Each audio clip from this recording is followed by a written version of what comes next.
వర్షం వచ్చేది మంచి మంచి సూపర్ చూసుకున్నాయి అదే కమిషన్ కొత్త కమిషన్ వచ్చినాడు వర్షం మంచి జరగాలనుకుంటా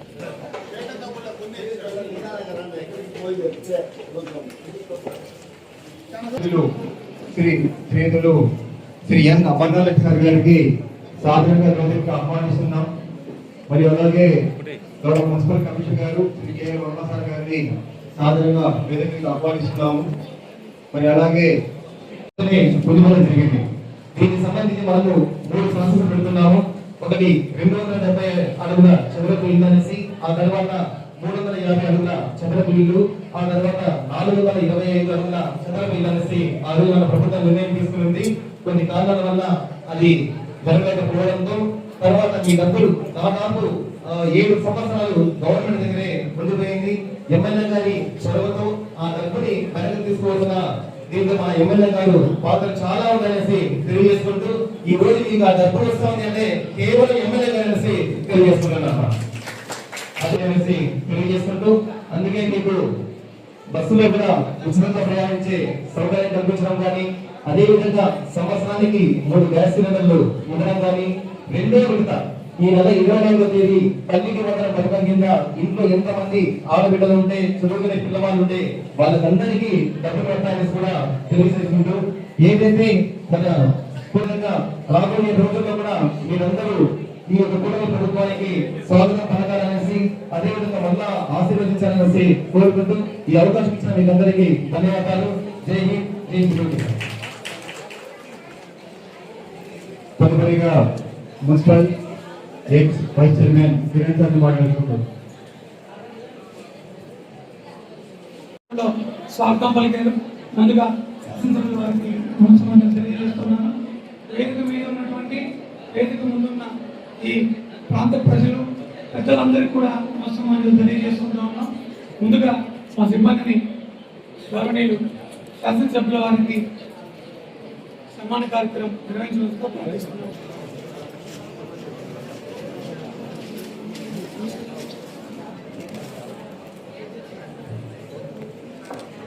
దయచేసి మీ ఆనందాన్ని కలతలాతో ప్రార్థిస్తున్నాము.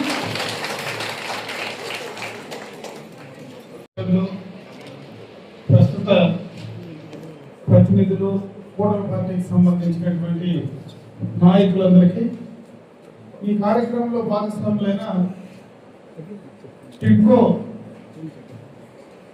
లబ్ధిదారులందరికీ కూడా నా హృదయపూర్వక నమస్కారం, పత్రికా విలేకరులకు నా నమస్కారం. 2017-18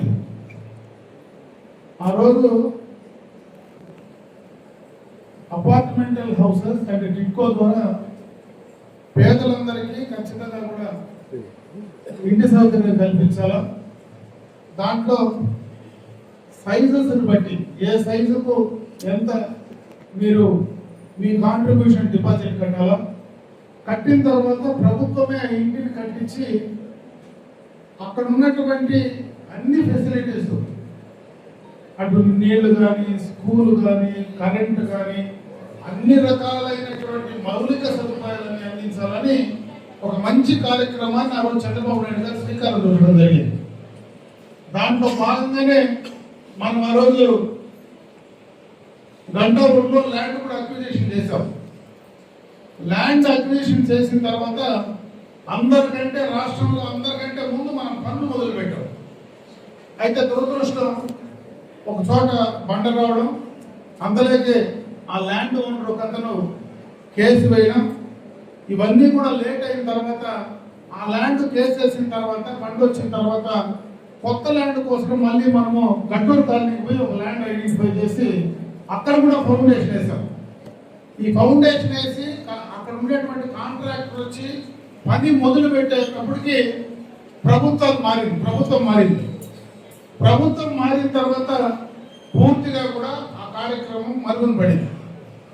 ఎందుకు ఈ విషయాలు ఈ సందర్భంగా మీకు చెప్పే ప్రయత్నం చేస్తున్నానంటే, ఆ రోజు ఒక మంచి ఉద్దేశంతో, ప్రభుత్వాలు ఏమైనా ఉండొచ్చు, ఈరోజు కూటమి ప్రభుత్వం ఉండొచ్చు, రేపు ఇంకో ప్రభుత్వం రావచ్చు, ఏ ప్రభుత్వాలు వచ్చినా ప్రజలకు మేలు చేయాలా, ప్రజలకు ఉపయోగపడేటువంటి కార్యక్రమాలు చేయాలా. ముఖ్యంగా మనలాంటి పట్టణాల్లో ఉండేటువంటి పేద ప్రజలకు ఖచ్చితంగా శాశ్వతమైనటువంటి ఇల్లు అందించాలనేటువంటి ఒక మంచి లక్ష్యంతో ఆ రోజు ప్రభుత్వం ఈ కార్యక్రమాలు రాష్ట్ర వ్యాప్తంగా చేసింది. ఆ రోజు చాలా మంది ప్రభుత్వాన్ని నమ్మి కొంతమంది ₹1,00,000 కట్టారు, కొంతమంది 50,000 కట్టారు, కొంతమంది 25,000 కట్టారు. దాదాపు 25 లక్షల రూపాయలు ఈ మున్సిపాలిటీలోనే మీ అందరూ సొంత డబ్బులు. అంటే పేదోళ్ళు నేరుగా ఇంట్లో డబ్బులు పెట్టుకోరు, ఎక్కడో ఒక చోట అప్పు తీసుకొచ్చడమో చేపలు తీసుకొచ్చడమో తీసుకొచ్చి కట్టిన సందర్భాలు చాలా ఉన్నాయి. ఎందుకంటే నాతో చాలా సందర్భాల్లో గత 5 సంవత్సరాలు కూడా నాతో మాట్లాడిన సందర్భాలు ఉన్నాయి. ఇప్పుడేటువంటి మహిళలు చాలా మంది వచ్చి నన్ను అడిగారు, నేను ఆ రోజు మిమ్మల్ని అన్ని డబ్బులు కట్టినాము, ఈ రోజు మాకు ఇల్లు రాలేదు, కనీసం ఆ డబ్బన్నా మాకు ఇప్పిస్తే ఆ తీసుకున్న అప్పన్నా మేము కట్టుకునేటువంటి పరిస్థితి ఉంటుందని చెప్పి చాలా సందర్భాల్లో మీరందరూ కూడా కోరడం జరిగింది. అయితే ఈ సందర్భంగా ఒక విషయం చెప్పాలి. మనము మొదలు పెట్టేటప్పుడు లేట్ అయింది కాబట్టి మనం కట్టలేకపోయాం. నెల్లూరు లాంటి పట్టణంలో, మీరు నెల్లూరుకి ఎప్పుడైనా విజయవాడకు పోయేటప్పుడు నెల్లూరు బయట మన బైపాస్ రోడ్లో పోతే ఆ కాలువ దాటుతోనే ఎడం పక్క వేలాది గృహాలు కట్టారు. ఆ రోజు నేను ఇన్ఛార్జి మంత్రి నెల్లూరు కూడా, ఆ రోజు నేనే ఉండి అక్కడ కూడా ఆ సందర్భంలో మన ఊళ్ళో స్టార్ట్ చేసినప్పుడే అక్కడ కూడా స్టార్ట్ చేసి అన్ని ఇళ్ళు కట్టించాను.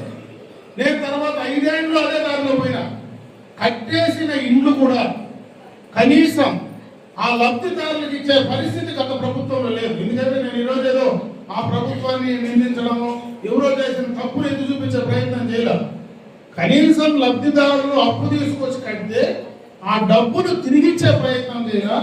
సరే, నమ్మి ఇండ్లు కట్టిన తర్వాత ఆ ఇండ్లు ఆ లబ్ధిదారులకు 5 సంవత్సరాలు కూడా ఇవ్వలేనటువంటి పరిస్థితి గత ప్రభుత్వంలో జరిగినాయి. ఈ రోజు ఆ పరిస్థితి లేకుండా ఈ రోజు రాష్ట్రంలో ఉండేటువంటి ఆర్థిక విధ్వంసం వల్ల డబ్బులు లేవు. రాష్ట్రంలో నిజంగా కూడా ఈరోజు చాలా ఇబ్బందులు ఉన్నాయి. ఇటువంటి పరిస్థితుల్లో రాష్ట్ర ఖజానా నుంచి మళ్ళీ తిరిగి మీ డబ్బులు మీకు వచ్చినాయంటే అది చంద్రబాబు నాయుడు గారు చలవే చెప్పి సందర్భంగా కూడా నేను ఒకసారి మీకు చెప్పే ప్రయత్నం చేస్తాను.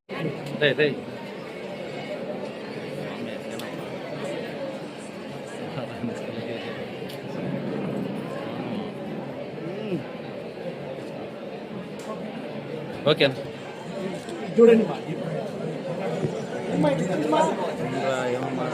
సమస్య చెప్తా ఉంది. మాట్లాడాలి, చెప్పండి. నమస్కారం. వేదిక నమస్కరించిన పెద్దలందరికీ నా నమస్కారాలు. ఈ సమావేశానికి ముఖ్య అతిథిగా చేసిన అమరన్న గారికి ప్రత్యేకమైన నమస్కారాలు. నాకు ఈరోజు ఈ చెక్కు ఇవ్వడం చాలా సంతోషంగా ఉంది. అసలు ఇప్పుడున్న సిచ్యువేషన్ లో నేను ఈ డబ్బు నాకు చాలా చాలా చాలా అంటే చాలా ముఖ్యమైన సంఘటన. ఈరోజు నా సంతోషాన్ని ఎలా వ్యక్తపరచుకోవాలో కూడా తెలియని పరిస్థితి. అసలు ఆ డబ్బు వస్తుందని నేనైతే ఎక్స్పెక్ట్ చేయలేదు, వస్తుందని అనుకోలేదు. కానీ ఈరోజు ఈ డబ్బు తీసుకోవడం వల్ల నాకు చాలా సంతోషంగా ఉంది. అన్న చేతుల మీదుగా తీసుకోవడం చాలా సంతోషంగా ఉంది. నేను 1 lakh కట్టాను అప్పుడు టిక్కో ఇండ్ల కోసం అనేసి, డబుల్ బెడ్రూమ్ ఇస్తారనేసి. అంటే అప్పుడు డబ్బు నేను మా ఆయన చనిపోయి ఇన్సూరెన్స్ చంద్రన్న బీమా డబ్బు వస్తే అలాగే తీసుకొచ్చి 1 lakh అలాగే కట్టేస్తాను నేను అమౌంట్. కానీ మళ్ళీ ఈ డబ్బు మళ్ళీ నాకు తిరిగి వస్తున్నందుకు చాలా సంతోషంగా ఉంది. కానీ మళ్ళీ నాకైతే ఇల్లు ఉండడానికి ఇల్లు లేదు. నాకు ప్రస్తుతానికి నాకు ఉండడానికి బాడీ ఇంట్లోనే ఉంటున్నాను. అక్కడ ఒక సెంట్ జాగా అయితే కానీ నేను దాన్ని ఫోన్ కూడా లేదు. మాకు ఉండడానికి ఏదైనా మళ్ళీ మీరు అన్నట్టుగా ఇందాక ఉండడానికి ఒక ఇల్లు వస్తే చాలా చాలా చాలా మీరు అప్లై చేయాలి. మరి అదే చెప్పింది, మీరు ఆన్లైన్ లో అప్లై చేస్తున్నాం కాబట్టి మీకు ఆన్లైన్లో లేదు, మీకు వాపస్ చేస్తున్నాను. ఇప్పుడు మీరు డబ్బు ఎక్కిచ్చేస్తున్నాను కదమ్మా, డబ్బు ఎక్కిచ్చేస్తున్నాము. అది ఒక సెంట్ ఇచ్చారు, తీసుకోకపోయినా దాంట్లో నాన్ రిసీవ్డ్ చూపించాక చేయాలి. ముందు దాంట్లో డిలీట్ చేయాలా, చేస్తే నేను కొత్తది ఇప్పిస్తాను. లేదంటే మీ ఇంట్లో కూడా ఇప్పిస్తాను. అది నువ్వు ఎలిజిబిలిటీ రావాలమ్మా. ఎలిజిబిలిటీ రావాలనేది ఏం చేయాలనేది మన కమిషనర్తో మాట్లాడు. కమిషనర్ వచ్చి ఎంఆర్ఓ కూడా మాట్లాడి నీకు ఎంత మార్గం చేయాలో చెప్తారు. చెప్పండి.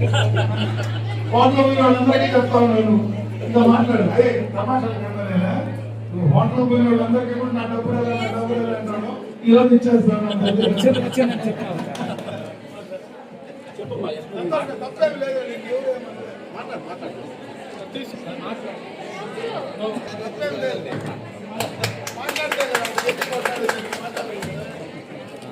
శంకరమ్మ గారు కే శంకరమ్మ గారు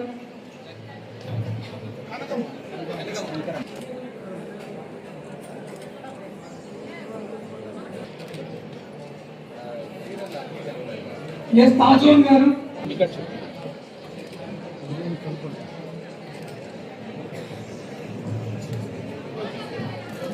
ఇలాంటి కార్యక్రమానికి విచ్చేసినటువంటి గౌరవ శాసనసభ్యుల వారు అందరికి కూడా రాబోయే 2-3 రోజుల్లోనే మీ అకౌంట్లోకి ట్రాన్స్ఫర్ అవుతాయమ్మా. ఆ లిస్ట్ మొత్తం మా దగ్గర ఉంది. ఆ లిస్ట్ లో ప్రతి ఒక్కరి పేరు కూడా క్షణంలో పరిశీలించి పెట్టడం జరిగింది.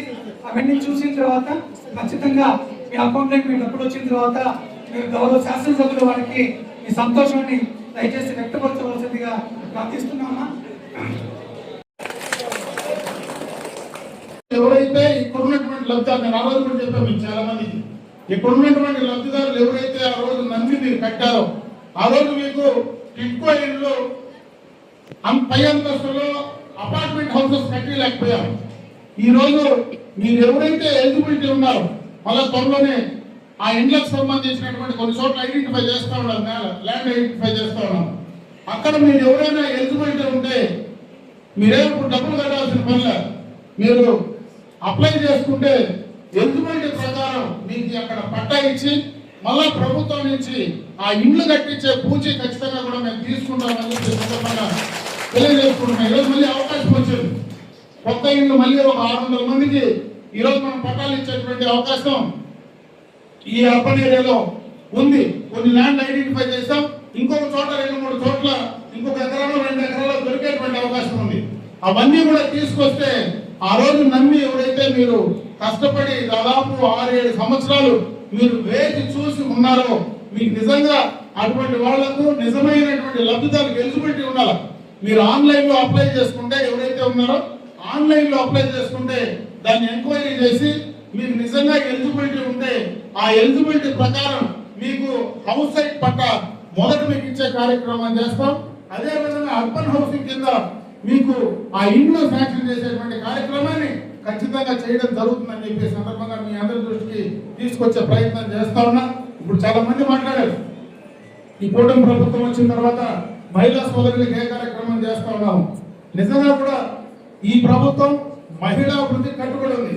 దాంట్లో భాగంగానే ఈ రోజు ఆ రోజు చంద్రబాబు నాయుడు గారు ఎన్నికలకు ముందు ఏం చెప్పారో మరి ఎంతమంది బిడ్డలు ఉంటే అంతమందికి మేము తల్లి వందనం కార్యక్రమం కానీ ఈరోజు బస్సుల్లో పోతే ఫ్రీగా ఇచ్చేటువంటి కార్యక్రమం కానీ బ్రహ్మాండంగా అన్న క్యాంటీన్ కానీ అదే విధంగా ఇచ్చేటువంటి మీకు ఏదైనా పెన్షన్ ఇస్తా ఉంటే గతంలో 3,000 ఇస్తే 4,000 చేయడం కానీ 3 సిలిండర్లు ఉచితంగా ఇచ్చే కార్యక్రమం కానీ కొన్ని కార్యక్రమాలు అంటే పూర్తి స్థాయిలో 100కు 100 చేసినాము అని నేను చెప్పట్లే.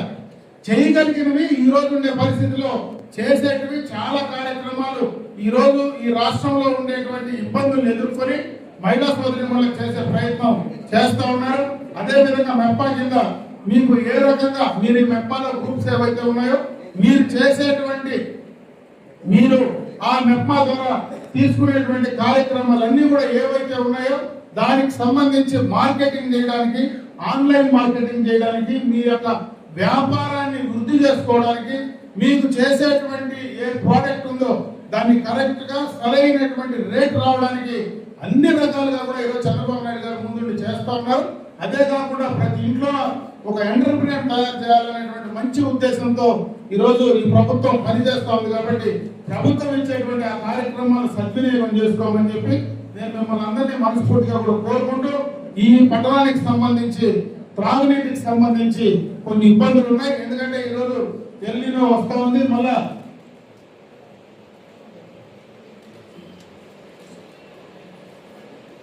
అవన్నీ కూడా ఏదైతే చేస్తా ఉన్నారో అవన్నీ మీరు బాగా ఉపయోగించుకోమని చెప్పి నేను ఈ సందర్భంగా మరొకసారి మీ అందరి దృష్టికి తీసుకొస్తూ ఈ రోజు మీకు మంచి కార్యక్రమం, ఎందుకంటే మళ్ళా తిరిగి మీకు ఇచ్చే కార్యక్రమంలో భాగస్వాములైనటువంటి ప్రతి ఒక్కరికి కూడా మనస్ఫూర్తిగా ధన్యవాదాలు తెలియజేసుకుంటూ సెలవు తీసుకుంటూ జై హింద్.